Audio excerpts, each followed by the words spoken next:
I'll bet. I'm just gonna bet you're useless at promoting, right? That's No, I'm actually one of the good ones. Okay, you're so soft spoken, and you don't seem like you'd be good at it at all. No, I shove it down people's throats as much as I can. Do you? The Todd Shapiro Show. Hey, Brad J. Lamb, Mark Ford, a very famous, funny Canadian comedian. Nice to meet you. Hanging out today. Yeah. Brad, you good? Do you go to stand up at all? I said nice to meet you, and he didn't. He said yeah. I just want to say if the rest of the interview was a bit awkward. That's Brad Lamb's code word for very nice to meet you. Oh, okay. I'm a man of few words. I appreciate it. Yeah. Welcome. It's really nice to meet you. Is it? Yeah. It's nice to meet you too. Oh, thank you. That's all I was looking for. Would you ask me? What was the question? Do you you go to stand-up comedy shows? I fucking hate stand-up comedy. It is the biggest piece of shit entertainment out there. You're joking. No, of course I'm joking. Okay, phew. Oh, okay. No, I love stand-up, man. It's one of my favorite things to do. But the Yuck Yucks is kind of the place. Is it still open in Toronto? Yeah, there's a couple I think Yuck there's one Yucks on Richmond Street, right? I think technically it's still open. Yeah. I used to go to stand-up. Are you not a big Yuck Yucks guy anymore, Mark? No, I'm not a huge fan of what they do. Well, because they own their talent. And it's a terrible way to be. I don't agree with that either. Especially in this day and age, you can never do that. Yeah, People they don't take care of their talent either, or their rooms, or their. Okay. Yeah, no, that's the thing, that the experience. You had a bad experience. Not a bad experience, but it's very formulaic, and I of course heard that before. But the thing is, it doesn't seem to me that many opportunities to go to stand up in Toronto. I might be wrong, and maybe I'm just missing them, but. Yeah, you're probably just missing them. But the comedy bar is great at Ossington and Bloor. See, I didn't if you ever even know want to there was see a comedy something bar different, and also they bring in a lot of great American talent that's not mainstream. Right. So I would check it out. And they have shows 7 days a week. Comedy bar, Ossington and Bloor. What are some other great venues, Mark? That's it. That's the one.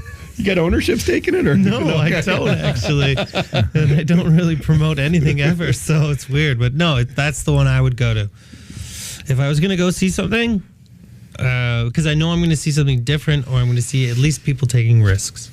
They do sort of do a lot of kind of pop-up shopping now type of stand-up comedy. Like say the Drake will do a night and things like that. There's that stuff too. There's the Drake and there's the Alt Dot and there's the, there's tons of those shows too. Do you like the feel of that for comedians where it's not a room that's sort of built for stand-up? Do you know what I mean?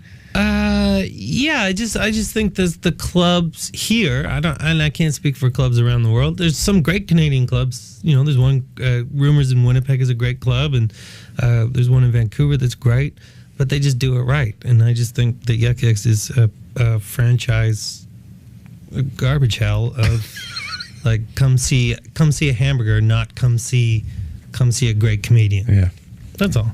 It seems to me though that the live comedian, it seems to me that it's peaked.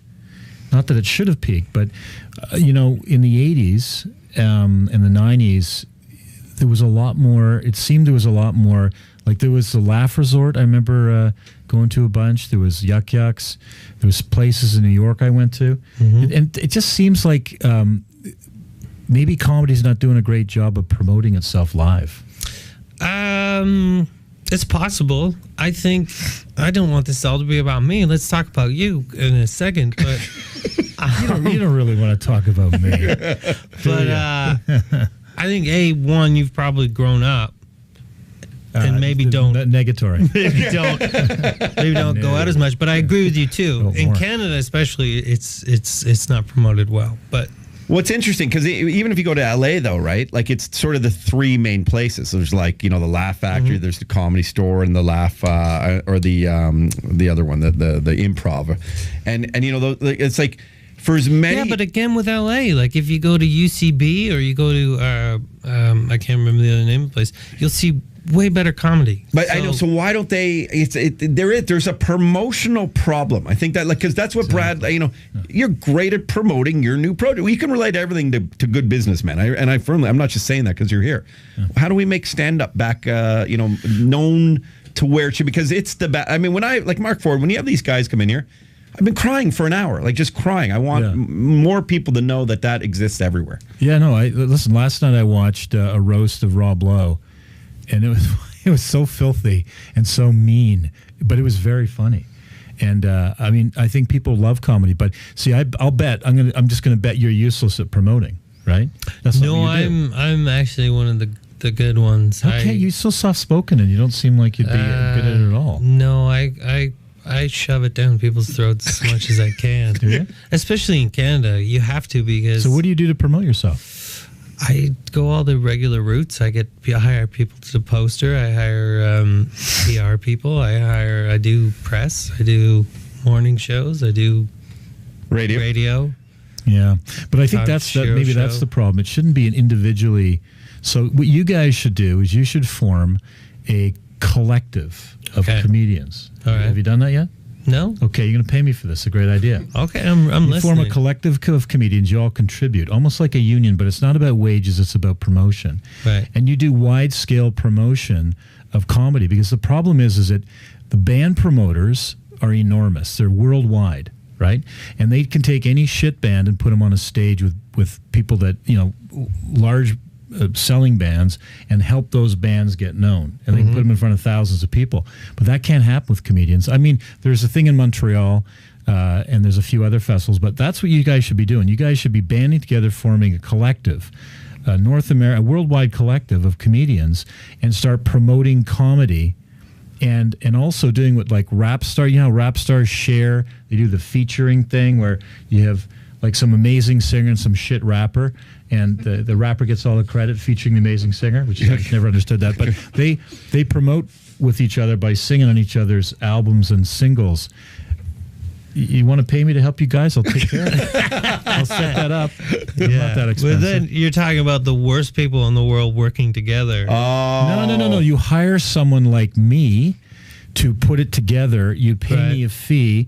Part of the money you're putting in every month is to pay me, or not me, but someone like me, and they would promote all of you as a collective. They're not getting you jobs. Right. They're promoting comedy as a viable source of entertainment, and they're putting it up in front of people. So people say, honey, why don't we go see some comedy tonight? Instead, why don't we get fucked up on, MDNA tonight and spin around like tops? Right. Do something else, right? Right. Yeah. Which is half of my show. So that couple would have a good time at my show. Well, you have to get them there first. They got to find out about how to find you. Well, you've been on Ferguson, right? Yeah, I've been on Ferguson a couple Late times, Show. And John Oliver, and I've done okay with my career. It's what, but it has I'm well known around the world except Canada, where I'm from. That's fucked. Yeah. So okay. That's part of the problem. We talked about this last time here. We were very angry by it, Brad. Maybe you can help us here. Canada doesn't want to help Canadians, really, until they find out you make it somewhere else. And then they kind of be like, oh, they're our own. How do you work around that one? Yeah. How do you make a Canadian go, I want this product that hasn't been anywhere else but here? Because he's a Canadian and he's a wicked. Because we were all so proud of the hip, and everybody was saying, we're so good at promoting our own. Yeah. Over that concert, we were all jerking over each other. But I think most small countries that don't see themselves significantly in the world stage suffer from the same thing. I don't think so. Because I was just in Australia. They support their own. You cannot. They're fucking mental over there. You can't count that country. It's a special country. What about Sweden or Finland? How many funny people come out of Finland? I don't know, but the comedy boom for bringing English-speaking comedians over there is huge. Yeah, but they're not promoting the Finnish comedians because they're not funny people, probably. I don't think that's necessarily true. I think Canadians do support Canadians. I think we do. In the entertainment scene, you can't just say that, though. Well, I'm not just saying it because I think it's true. I mean, I think you have to realize we're a small country separated by massive, distances, and so it's harder for a band from New York City can tour a 100-mile radius and make a living. Yeah. You can't do that in Canada. It's just harder to get to people. I mean, Canadian people have to find out about you. They have to know. They can't mind read. This is why you need to hire this person. They need to find out about who you are, hear you, find you funny. If they've ever heard of you. Yeah, but I'm saying even if you go to them and they find out about you and they like what you did, they leave the show going, well, he'll be all right. It's a Canadian. But if you go to the States and you do well and you do a show, they look you up. They seek you out and they want to buy your stuff. Canadians don't do that. Well, that's not been my experience, but I'm not an entertainer. How is the development in real estate game? It's terrible. Is it? I'm going to become a comedian. Would you ever try that? I'm going to grow a beard. Does that help? Does that make you funnier? Yeah. Yeah, I'm going to grow a beard. You kind of got some scruff going, actually. I haven't shaved for 3 or 4 days. Haven't felt like it. Are you angry? Are you angry at stuff? No, I'm not angry. Okay. I don't like shaving. I find it, my face doesn't like it. That's a good joke. I've complained about razors before. Yeah, we're talking about razing. Fucking racket in the world. And, But your head does? well, my head loves it. My head is insensitive. Really? And my face is sensitive. Sensitive. Yeah, it's weird. My head loves being shaved. Wow. I can shave in the dark, but my face is very finicky. This is material. Seriously, my face, I have to moisturize it twice a day. Really? I have to. My face needs it. Bilal's got to do it 100 times a day. Bilal's in rough shape over there. Would you ever? I mean, you've accomplished so much in your life, Brad. Tons. That's awesome. Yeah, I'm amazing. Would you ever? I'm joking. Would you ever try stand-up comedy? No, I don't think so. What a challenge that would be, though. I think it's the hardest thing in the world. Not the hardest thing in the world. I think there's harder jobs, but I think getting up on stage and trying to be funny, I think, is terrifying. I think it's very difficult. Trust me, I've tried it 3 times and literally been carried off. All through. Well, the first time I was okay when I originally met Mark, and that would have been in like 2001 or 2. And when I met Mark, I mean, I brought him up on stage, and he did a funny set and probably made fun of me a little bit. But it is really amazing. I'll use this sort of stark contrast of a very confident businessman, okay, Brad Lamb, who does very well for himself and all the reasons for it, because the product speaks for that, for what he does. And by the way, that TIFF lounge that we're doing at Theater Park, bro, we'll talk about that in a second. That's like that. I 45 floors up on King Street. You're higher than planes. Like, you watch the planes land, and there's something so magnanimous about it, like that feeling. You're just like, wow, and it's peaceful. It's like the heavens. Anyway, it's so beautiful. Thank you. Starting tomorrow, but you look at comedians, and they do things that literally, and this is what my friend Jamie Masada says from the Laugh Factory, which I find so amazing.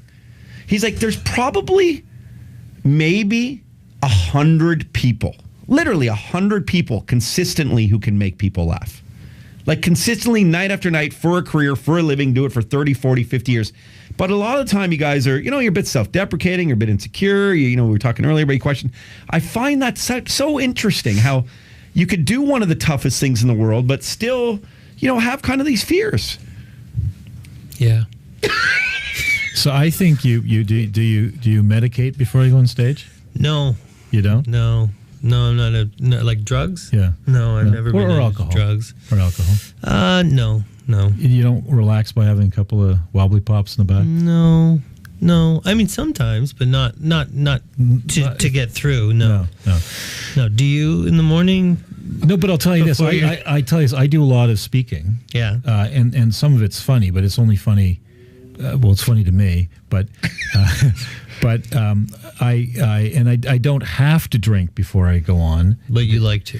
Well, I'll tell you what. If I'm going to a presentation to a bunch of hedge funds, and there's like, it's maybe a lunchtime thing, I might have a couple of drinks before I do it, just because it does relax me a little bit. Well, it's not something I have to do. You have a big business deal coming in. I do. It's a $30 million real estate deal. Do you potentially just like, could that not close because you got, another, No. I was actually talking to him on the way up here. That's why I was late. And $30 million business deal. Well, 30 or 40. Did you discard the phone call? Yeah. Good for you. Is he the coolest guy ever? Like, I mean, come on, that's hello. That's like if a $7,000 call came in right now, I'd take it. Like I'd leave my own show. That's classic. He's not wearing headphones. He can't hear the fake applause doing that's a happening. nice- Where were my fucking headphones? Yeah, where are the headphones? I got screwed. Yeah, kind of what? Oh, there's an extra set. Well, you don't give him headphones. Anyway, But I'm hearing I don't know I'm if hearing everything anyway. Okay, Only yeah. you guys are talking. You right? got Is there someone us. else? Well, No, you just I need to- sound cooler in a microphone though. That I know. From juvenile to gentleman, it's the Todd Shapiro Show on Sirius XM 168. Canada laughs.